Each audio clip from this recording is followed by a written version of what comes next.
আসসালাম ওয়া রাহমাতুল্লাহ। বসেন। আপনি দাঁড়াইলেন না কেন? আপনি কি এই হাদিস সম্বন্ধে পবিত্র নন? জি, কোন হাদিসটা বলেন?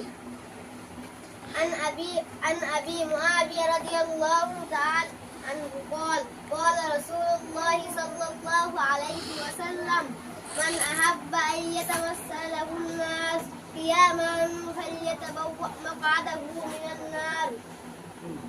অনুবাদটা করেন দেখি।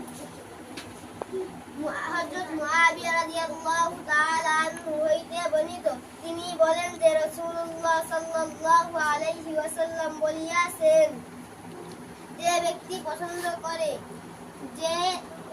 যে মানুষ তার সম্মান থেকে দাঁড়িয়ে যাক, সে যেন তার ঠিকানা জাহান্নামে বানিয়ে নেয়। মাশাআল্লাহ মাশাআল্লাহ, জাযাকাল্লাহু খাইরান। আপনি আপনার চোখ খুলে দিয়েছেন। এই হাদিস সম্বন্ধে আমি অবগত ছিলাম না।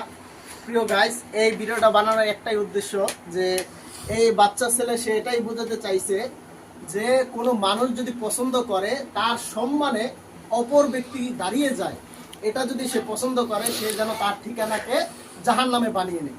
তো আমরা সবাই ইনশাআল্লাহ চেষ্টা করব রাসূল পাক সাল্লাল্লাহু আলাইহি ওয়াসাল্লামের এই হাদিসের উপর আমল করার জন্য।